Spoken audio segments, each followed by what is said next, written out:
Bueno, muchas gracias, buenas tardes. Quiero comenzar mi participación agradeciendo a las organizadoras de este maravilloso evento me parece que hasta el momento ha sido un encuentro sumamente estimulante y que valoro mucho como un espacio de encuentro, de diálogo, de discusión, en el que además considero que están convergiendo distintas perspectivas para abordar el tema que nos convoca y que, bueno, yo voy a intentar hacer una presentación un tanto, bueno, esperaría que polémica o por lo menos que llame la atención en algún sentido, porque yo trabajo en los temas del racismo, pero utilizando el instrumental teórico-metodológico que proponen los estudios descoloniales en América Latina. Y yo creo que voy a intentar recuperar algunas de las ideas que surgieron en las presentaciones de ayer, porque salieron muchas cosas que pareciera que son,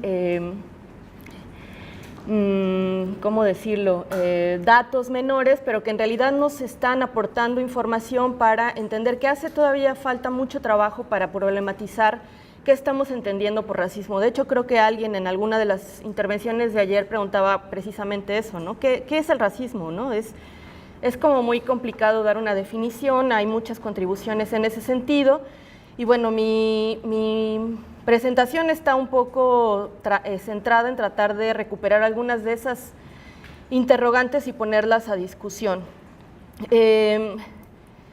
Voy a tratar de leer para que no me supere el tiempo. Durante muchos años los mexicanos no nos reconocimos como practicantes del racismo y además no reconocemos que estas estrategias que son discriminatorias y excluyentes habitan nuestra vida cotidiana, nuestro lenguaje, nuestro imaginario social, debido a que asumimos que lo mestizo es una identidad y es nuestra identidad. Aquí encuentro dos problemas que me gustaría poner a discusión. Por un lado, cómo entender el racismo en una sociedad que no se concibe como racista, que de entrada niega esta posibilidad, y por el otro, cómo entender el mestizaje como una identidad que encubre otras identidades, ¿no? Entonces, esos serían como los dos planteamientos iniciales con los que quiero abrir esta formulación. ¿Qué es el racismo? Desde las posturas descoloniales, particularmente desde la obra de Aníbal Quijano, que es un sociólogo peruano que me parece que formula o sienta las bases de una discusión que después va a ser retomada por otros miembros de la red Modernidad de Colonialidad, que después se va a convertir en el Giro Decolonial. Para Quijano, el racismo es una construcción ideológica que se configura a partir del momento del descubrimiento de América. Con este acontecimiento a nivel global se inaugura toda una nueva concepción del mundo que finalmente alcanza o logra o concretiza su forma completa, ¿no? Es decir, ya tenemos geográficamente, simbólicamente, conceptualmente una idea del mundo como lo conocemos hoy día, ¿no? Incluso si pensamos en una esfera, estamos ya teniendo una idea del mundo que se va a articular con la idea de la modernidad y también con el inicio del proceso histórico del capitalismo. Y la idea de raza en ese sentido se convierte en una forma de organizar, clasificar y jerarquizar a las sociedades, incorporar al otro en la visión de mundo del conquistador. Y como dice Aníbal Quijano, de ese modo la raza se convirtió en el primer criterio fundamental para la distribución de la población mundial en los rangos, lugares y roles en la estructura de poder de la nueva sociedad. En otros términos, en el modo básico de clasificación social universal de la población mundial. Pero esta invención del otro, en función de la idea de raza, no siempre estuvo articulada al color de la piel, y aquí me gustaría problematizar de nueva cuenta el concepto de racismo. Incluso hoy día la racialización de las personas consiste en un proceso mucho más complejo que la percepción del color de la piel, es decir, no tiene que ver solamente con una cuestión epidérmica. Y aquí voy a retomar ideas que propone Ramón Grossfogel para pensar el racismo. El racismo para él es un conjunto de prejuicios o estereotipos sobre los otros. El racismo es estructurante ya que genera instituciones, es decir, el marcador social que diferencia puede ser otro, distinto que el epidérmico, como la identidad étnica y o religiosa. En ese sentido, el racismo materializa la dominación y justifica el despojo de conjuntos humanos que son subalternizados o trificados y racializados para poder ser dominados y excluidos. Y aquí quisiera incorporar otras ideas para que podamos profundizar en este intento de genealogía del racismo, que tiene que ver con una pregunta que se dio durante los primeros años de la conquista, que se plantea en 1550, de hecho cuando la conquista ya ha sido consumada prácticamente, y que se conoce como la famosa disputa de Valladolid. Esta pregunta fue teorizada en 1950 en un encuentro que conocemos con este nombre, el debate de la disputa de Valladolid, en el cual se encontraron o se reunieron expertos letrados, teólogos y juristas en el Consejo Real de las Indias para debatir sobre la causa justa de la conquista. El rey preguntó si era lícito y justo mover guerras que llaman conquista. El trasfondo de la pregunta era de qué forma vamos a incorporar estos conjuntos humanos como siervos de su majestad, cómo los vamos a convertir en súbditos de la corona. Y Ginés de Sepúlveda, que es quien era el partidario de la guerra justa, es decir, que justificaba la guerra, incluyendo la masacre de indígenas, dio 4 argumentos principales para justificar este acontecimiento. El primero es los graves delitos de idolatría y pecados contra natura.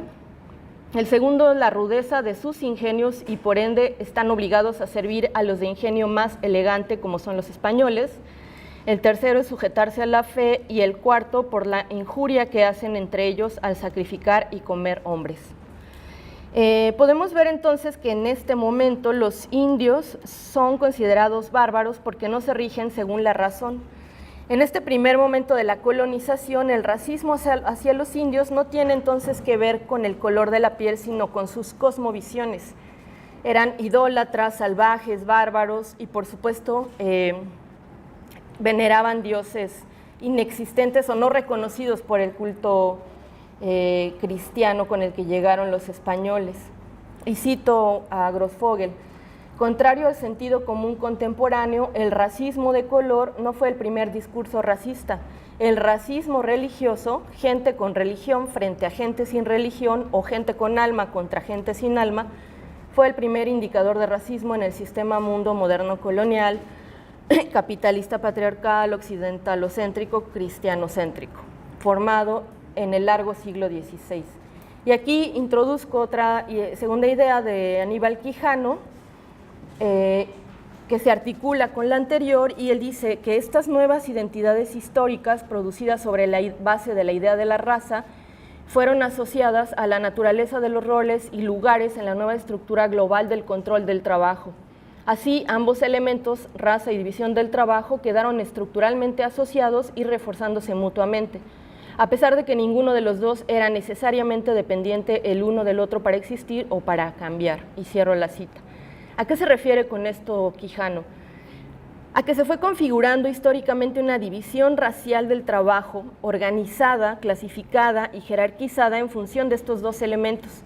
Así se configura una estructura piramidal del poder político, en la cual en la cumbre se encontraban los españoles peninsulares, para quienes eran reservados los cargos administrativos más importantes de la colonia. Le seguían los criollos, que ocupaban puestos subordinados, y así escalonadamente hasta llegar al trabajo esclavo que realizaban los negros.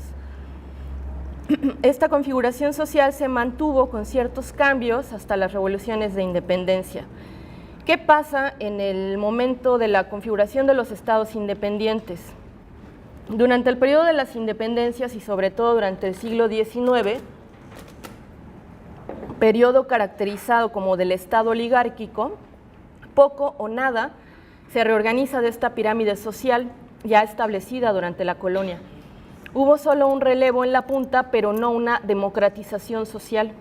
Al tiempo que se conforman los estados-nación y se inician los procesos de modernización durante las primeras décadas del siglo XX, Los sectores predominantemente rurales o campesinos experimentan procesos de transición y se estructuran en identidades que responden a un imaginario de nación en pleno proceso de configuración. Es el periodo de los llamados populismos, es el primer empuje modernizador que intenta homogeneizar y conformar culturas nacionales de nuevo tipo. Los procesos de identificación con la nación se fortalecen al producir al pueblo como un sujeto. Esta idea la ha desarrollado el sociólogo argentino Ernesto Laclau, pensando en la experiencia de los populismos latinoamericanos. En esta construcción de lo popular se posibilitan, es esta figura de lo popular lo que posibilita los procesos de modernización que darán el empuje necesario a los estados desarrollistas de los 50 a los 70. Durante estas décadas, la clasificación social se corresponde con las herencias de las ciencias sociales modernas. Aparecen los obreros, los campesinos, las burguesías, y desde estas concepciones la idea de raza deja de ser explicativa de las sociedades latinoamericanas. Pero ¿qué ocurre entonces? ¿Por qué el tema del racismo se retoma en las últimas décadas? Y aquí quiero plantear algunas hipótesis de trabajo.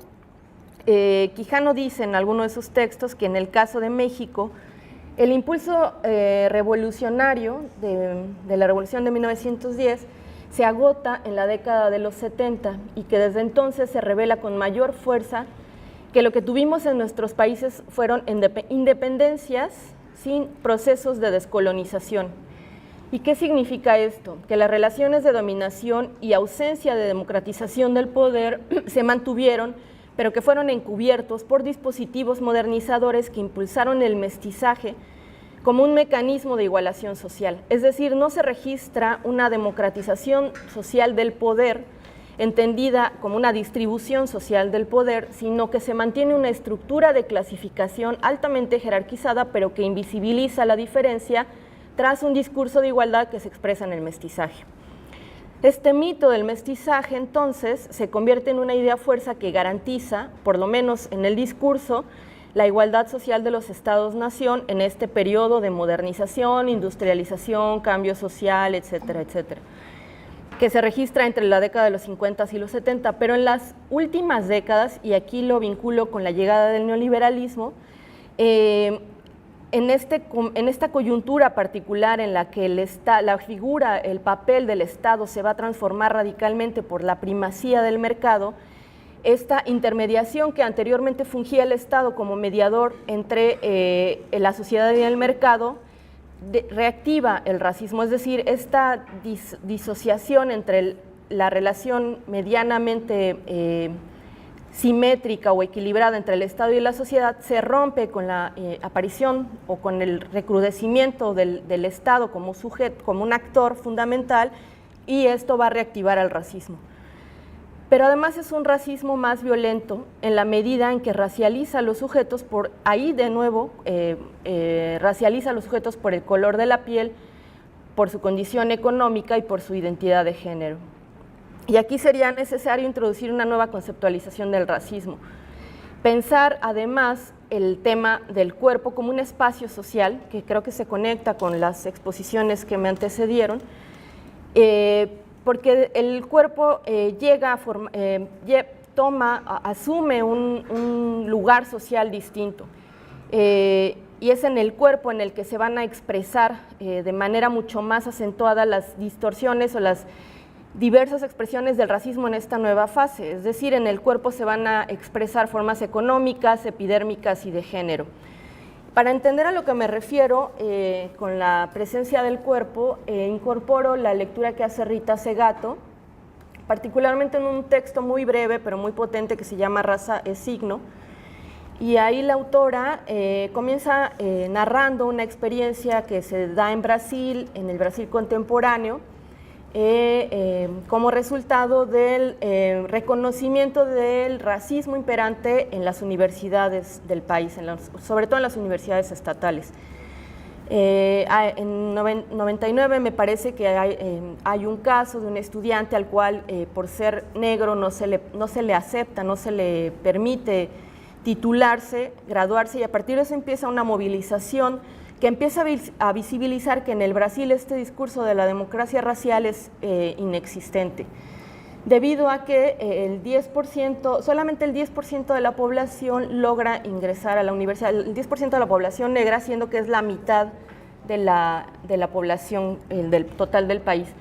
Entonces, esta discusión logra visibilizar que hay un racismo y que es necesario empezar a repensar las formas en las que se está pensando este racismo como democrático. Si realmente hay un racismo democrático en Brasil, ahí se dan cuenta de que en realidad no existe como tal y se implementan una serie de medidas que curiosamente van a ser finalmente aceptadas bajo el gobierno de Lula, de Ignacio Lula da Silva, ¿no? Ya digamos que uno de los presidentes que forman parte de este ciclo de los gobiernos progresistas en América Latina y que además ahora con la destitución de Dilma se visibiliza de nuevo, se abre de nuevo esta disputa encarnizada fundamentada en el racismo. Y ahí dice Rita Segato, lo fundamental es recordar y entender que color es signo y su único valor sociológico radica en su capacidad de significar. Por lo tanto, su sentido depende de la atribución de una lectura socialmente compartida y de un contexto histórico y geográficamente delimitado. Según Segato, el color es un indicador social que se construye históricamente y se localiza geográficamente, pero que en los últimos años se convierte además en una identidad política que permite a los sujetos racializados, además de identificarse, establecer el color como un espacio de resistencia y organización política. Cuando la raza se expresa en el color y se asume como una marca en el cuerpo, está expresando la posición que se ocupó en la historia, dice Laura Rita Segato. ¿De qué manera se convierte el cuerpo en un lugar político y de expresión de la resistencia? Y cito a Rita Segato, que lo que introduce una política de cupos y discriminación positiva, está hablando de esta ley de cuotas raciales, introduce lo que denominé eficacia comunicativa. Si el color de la piel negra es un signo ausente del texto visual generalmente asociado al poder, a la autoridad y al prestigio, la introducción de ese signo modificará gradualmente la forma como miramos y leemos el paisaje humano en los ambientes por los que transitamos. En la medida en que el signo del negro, el rostro del negro, se haga presente en la vida universitaria, esa presencia se volverá habitual y modificará las expectativas de la sociedad. Es decir, incluir el signo de la diferencia, de la diversidad, de la heterogeneidad en los espacios públicos a través de poner el cuerpo, de colocar el cuerpo en escena, habilitará la transformación del signo. Esta es la hipótesis de Rita Segato, del color desde el que leemos a las sociedades. Y bueno, ya para terminar, quisiera retomar algunas ideas presentes en el texto de Federico Navarrete, que publicó este año, que ha sido muy polémico, muy discutido, ¿no? Que coloca una discusión que era muy necesaria en el país en ámbitos más amplios, digamos, logra llevarlo fuera del ámbito académico, porque precisamente está planteado como una denuncia, ¿no? El sentido del texto es decir, denunciar una realidad no reconocida socialmente. A lo largo de su libro, el autor articula una interesante reflexión que le permite visibilizar el racismo como una experiencia cotidiana, no visible y que no es reconocida y por tanto tampoco es reconocida por el Estado. Para ello utiliza distintas estrategias para exponer de qué manera este racismo encubierto existe desde su experiencia personal que narra en los primeros capítulos, así como considerando el papel determinante que juegan los medios de comunicación. Utiliza mucho estas estrategias, un poco lo que hacías tú también en tu presentación, las campañas de publicidad, este lema tan interesante que desarrolla en un capítulo sobre los morenos no son aspiracionales. No sé quiénes han tenido oportunidad de leer el texto, pero esta idea de los morenos no son aspiracionales me parece que da cuenta de manera muy clara de cómo está articulada la exclusión social con el racismo. La discusión sobre el racismo cromático, que también está muy presente en nuestras sociedades, el racismo a la inversa, la leyenda del racismo, etcétera, etcétera, etcétera. Lo que quisiera rescatar de este texto es una tesis que me parece pertinente problematizar como cierre, y es la pregunta sobre la relación entre prácticas racistas, exclusión y dominación. Si pensamos que el racismo es un dispositivo histórico que se sustenta en una estrategia de homogeneización de la diversidad, como por ejemplo el concepto indio o el concepto negro, o el mismo concepto de mestizo, que se convierte en un contenedor de la identidad, es decir, en un sentido de limitación, pero también de dotación de sentido.